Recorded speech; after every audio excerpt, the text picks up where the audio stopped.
In 1633, in the city of Constantinople, a man is walking through a market with something hidden under his coat. It is not a weapon. It is not gold. It is a small cloth bag of roasted beans. And if the Sultan's men find it on him, they will not fine him. They will sew him inside a leather sack and throw him into the Bosphorus to drown. That was the punishment. For coffee. Sultan Murad IV had outlawed the drink entirely, and he enforced that law himself, walking the streets of his own capital in disguise, a sword beneath his robes, executing anyone he caught with a cup in their hand. Some accounts say he beheaded offenders on the spot and left the bodies where they fell. His grandfather had tried the same thing before him, and they were not alone. Across 3 continents, kings, sultans, popes, and city councils would spend the next 200 years trying to strangle this drink out of existence. They all failed. You drank it this morning. You will probably drink it tomorrow. It is the second most traded commodity on the planet after oil, and it sits so quietly in your kitchen that you have never once thought of it as dangerous. But the thing in your cup has been called the wine of Satan and the milk of thinkers, the fuel of revolution and the tool of empire. Governments feared it because it did something no ruler wants a substance to do. It woke people up. It gathered them in rooms. It made them talk. But the story of coffee does not begin with a sultan in the streets.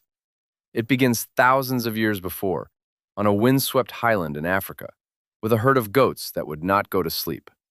To understand how a bean became a crime, you have to go to the mountains of Ethiopia, to a region called Kaffa, a name that may be hiding in your morning order right now.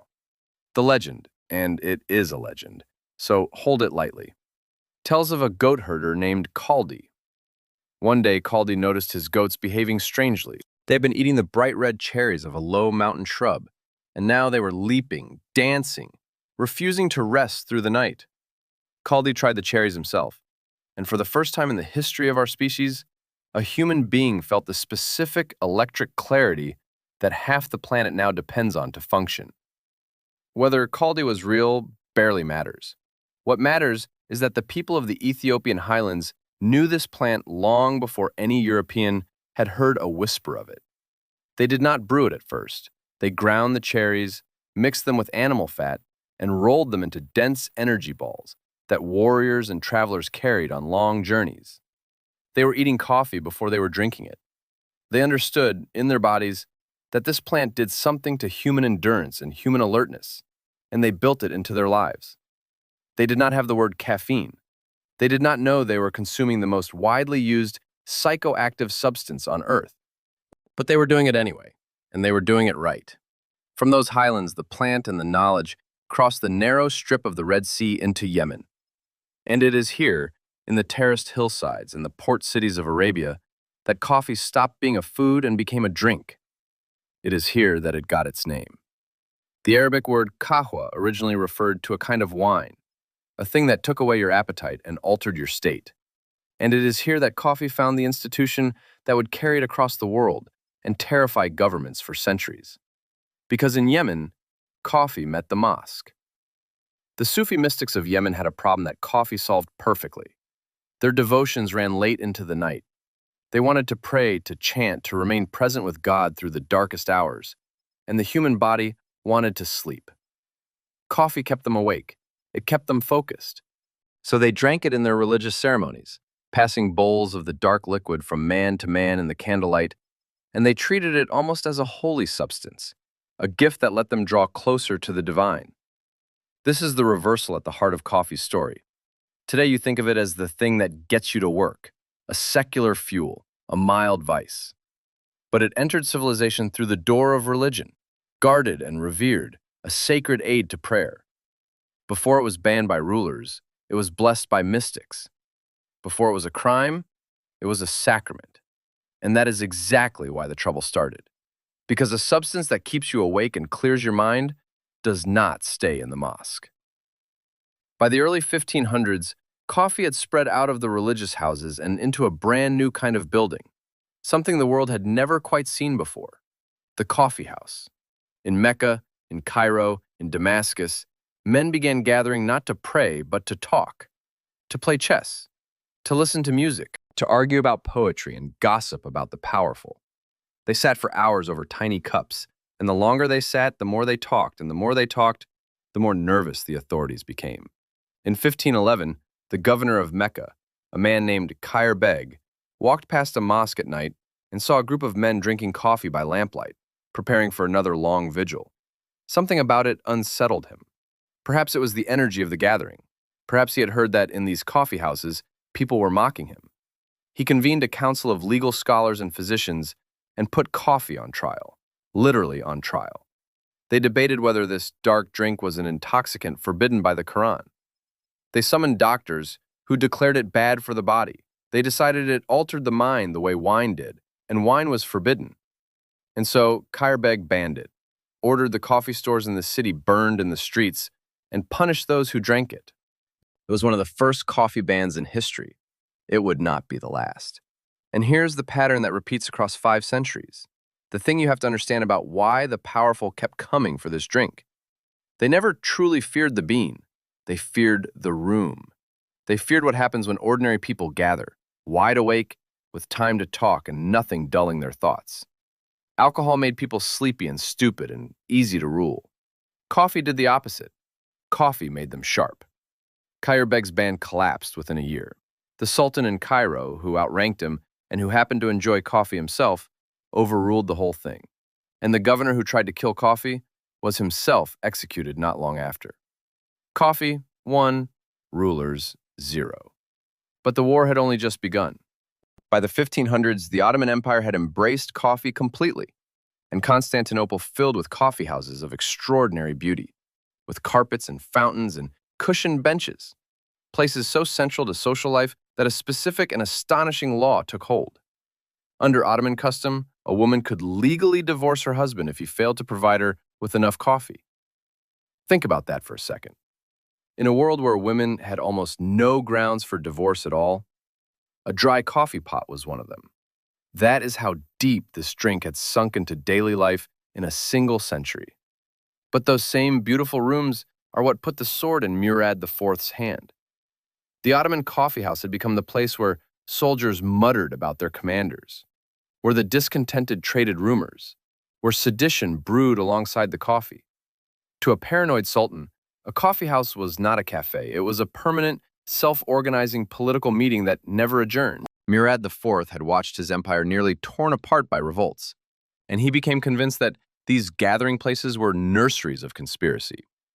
So he did not just tax coffee or discourage it, he criminalized it on pain of death, and he prowled his own capital in disguise to enforce it personally.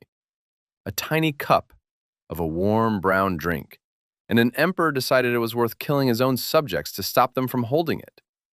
That is the collision at the center of this entire story. Something small enough to fit in your palm, treated by the most powerful men on earth as a threat to the state itself. The clock was already ticking on all of it. Because while sultans were drowning men in sacks to keep coffee inside their borders, the beans were already slipping toward Europe, and Europe was about to lose its mind. When coffee first arrived in Europe in the early 1600s, carried by Venetian merchants who traded with the Ottomans, it did not receive a warm welcome. It arrived as a suspicious foreign substance, a dark and bitter drink beloved by Muslims, and to the Christian establishment that made it immediately suspect. Some called it the bitter invention of Satan. There is a story, and it has the ring of legend, so take it as such, that the matter was brought all the way to Pope Clement VIII. His advisors urged him to condemn the Muslim drink as a tool of the devil, to forbid it to Christians before it could take hold. And the Pope, being a careful man, asked to try a cup first. He drank it, and according to the tale, he was so delighted by the flavor that he declared it would be a sin to let only the infidels enjoy something this good. He said, so the story goes, that they should baptize it and make it a truly Christian drink. Whether or not those words were ever spoken, the result was real. Coffee was not condemned by Rome. It was, in effect, waved through. And once the church did not stand in its way, coffee did to Europe exactly what it had done to Arabia. It built rooms and filled them with talk. The first English coffee house opened in Oxford in the early 1650s, and then London exploded. Within a few decades, there were thousands of them. And here's the detail that tells you everything. They were nicknamed penny universities. For the price of 1 penny, the cost of a single cup of coffee, any man could walk in, sit down, and join a conversation with merchants, scientists, poets, and philosophers. In a rigidly class-bound society, the coffee house was a strange, flat space where a clerk could argue with a lord. Ideas moved through those rooms like electricity. Real things came out of them. The scientific society that became the Royal Society had roots in this coffeehouse culture. Isaac Newton and his circle argued their ideas in these rooms. A coffeehouse run by a man named Edward Lloyd became the gathering place for sailors, merchants, and men who insured ships, and it grew, over time, into Lloyd's of London, one of the greatest insurance markets on Earth. The London Stock Exchange traces its origins to men doing deals in a coffeehouse called Jonathan's. Some of the most powerful financial institutions in human history were, quite literally, born over cups of coffee. And England's king noticed exactly what Murad IV had noticed a generation before. In 1675, King Charles II issued a proclamation to shut down every coffee house in England. His government declared them the resort of disaffected persons, places where men gathered to spread scandalous rumors against the crown and its ministers. The language is almost identical to the Ottoman fear. The powerful, across totally different religions and cultures, kept arriving at the same panic. Wherever coffee gathered people, rulers wanted the doors closed. But here's what happened in London, and it is one of the great small victories in this whole story. The people revolted, not with weapons, with outrage. The coffee house had become so essential to daily English life, so woven into business and gossip and news, that the public reaction was immediate and furious. Merchants protested that their livelihoods depended on these rooms. Within 11 days, before the ban even took effect, Charles II was forced to back down and cancel it. 11 days. A king of England issued a decree and had to swallow it inside 2 weeks because the people would not give up their coffee.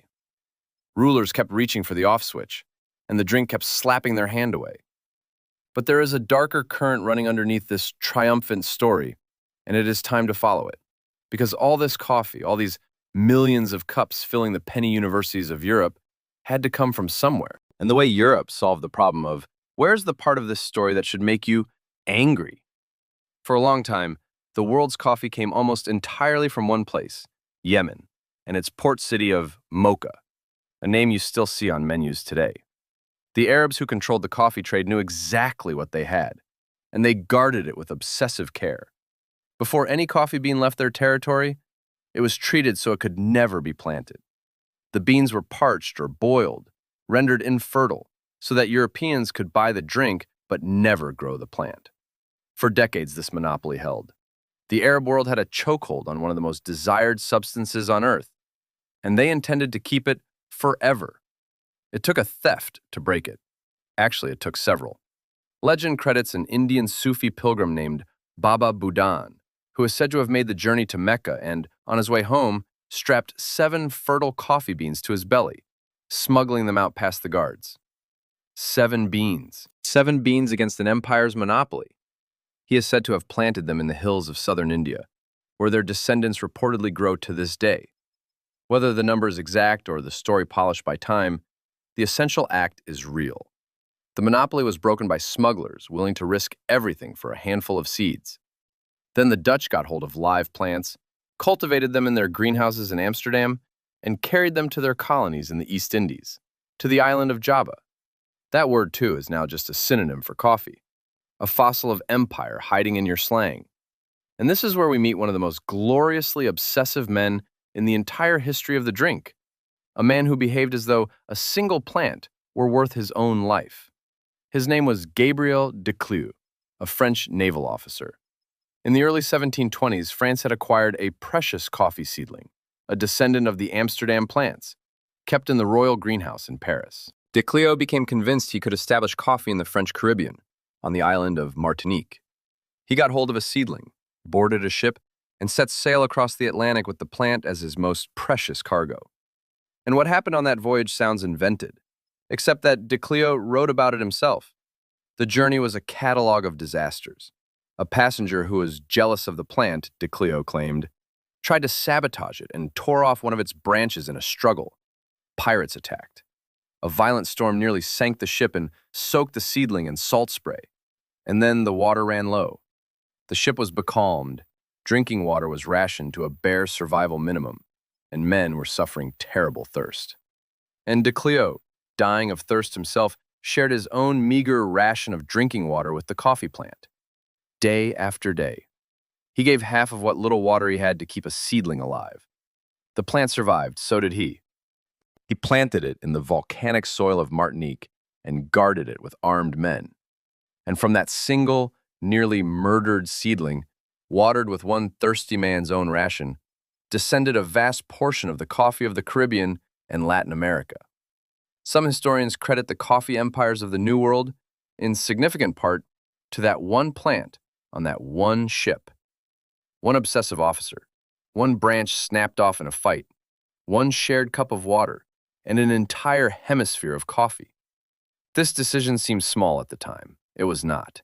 Because here's what that coffee needed in order to grow across the Americas. It needed heat and land and endless, brutal, backbreaking labor. And Europe did not intend to supply that labor with its own hands. The romantic story of Clieu and his seedling opens directly onto the darkest chapter of coffee's history, the one the pretty cafe signs never mention, the coffee that flooded into Europe's elegant coffee houses, that fueled the Enlightenment, that lubricated the birth of the stock market, was grown in enormous and rising quantities by enslaved human beings. On the French colony of Saint-Domingue, on the island of Hispaniola, coffee and sugar were cultivated on a monstrous scale. Enslaved Africans were shipped across the Atlantic in the holds of ships and worked until they died on the mountainsides, tending and picking the very cherries that Kaldi's goats had once nibbled in freedom on an Ethiopian hill.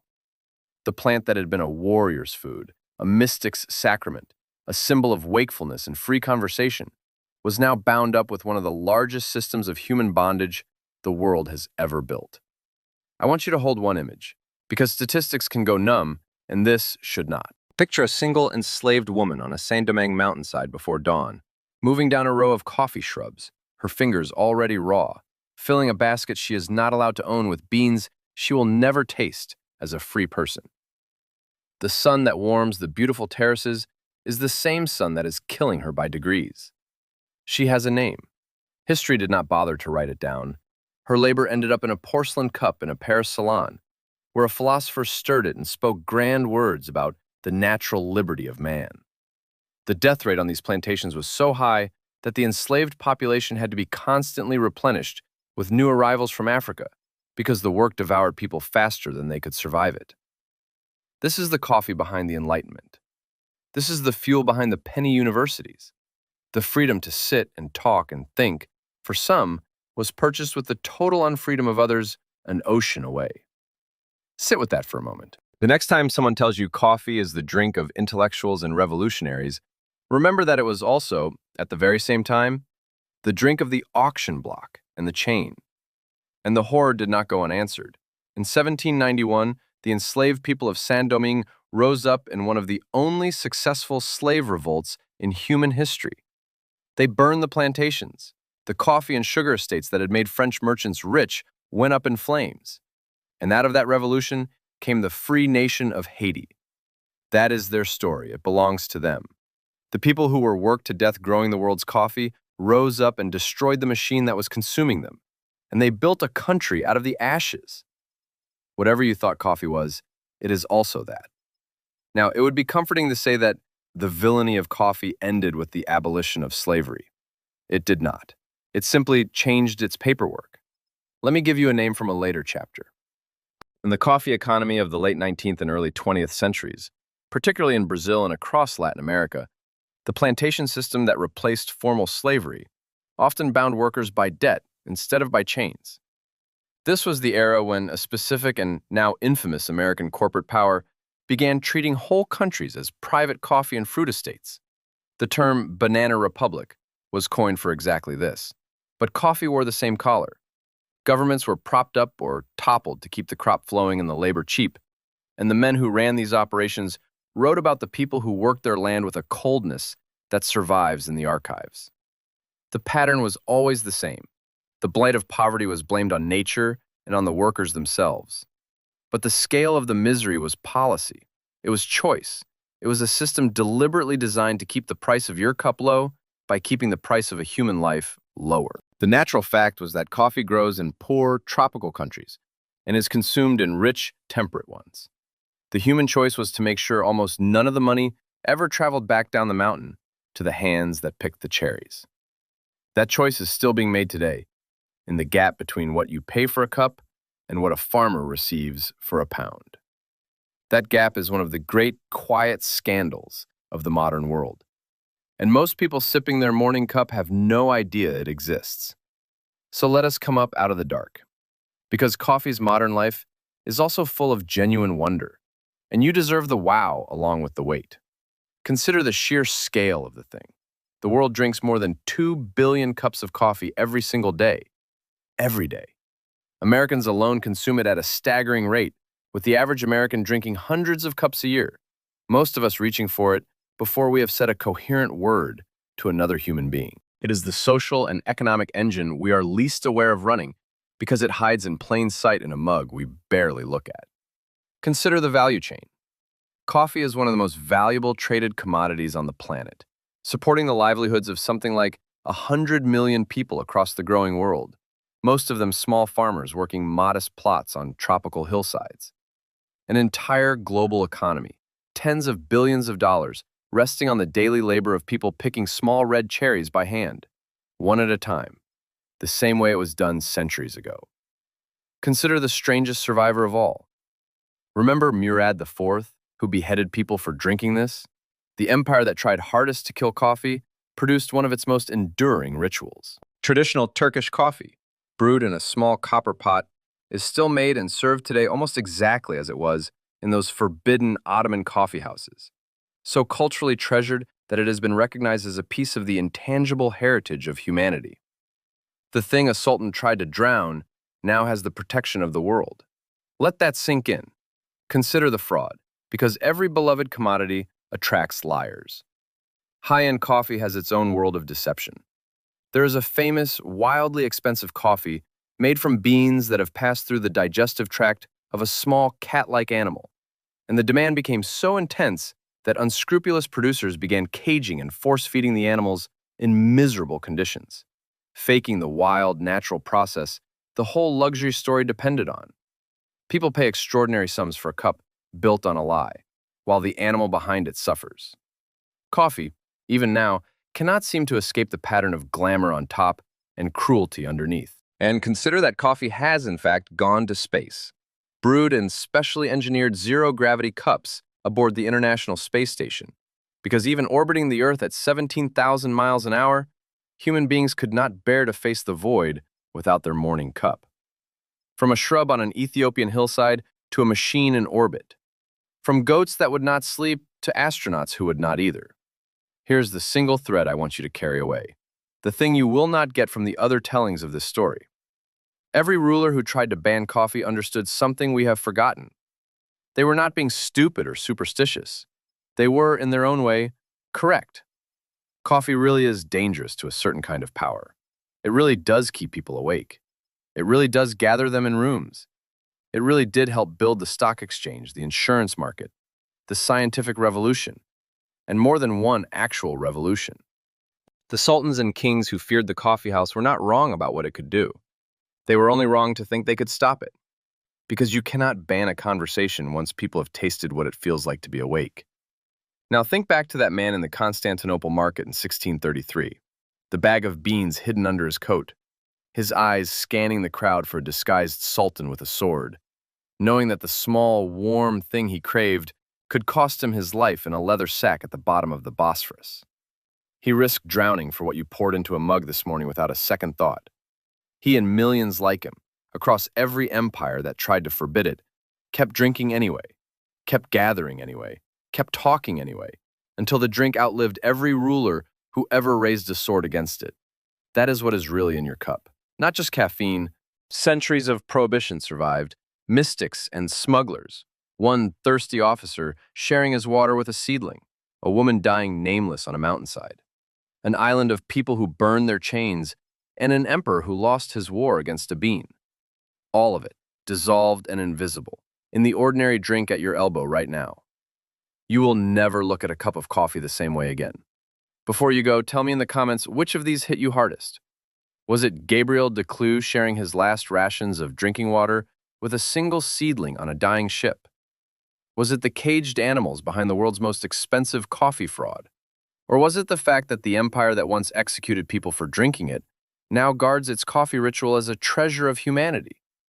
Pick one, and tell me why. And if you will never quite trust your morning cup again, subscribe and stay with us, because the next ordinary thing on your shelf is hiding a story just as strange.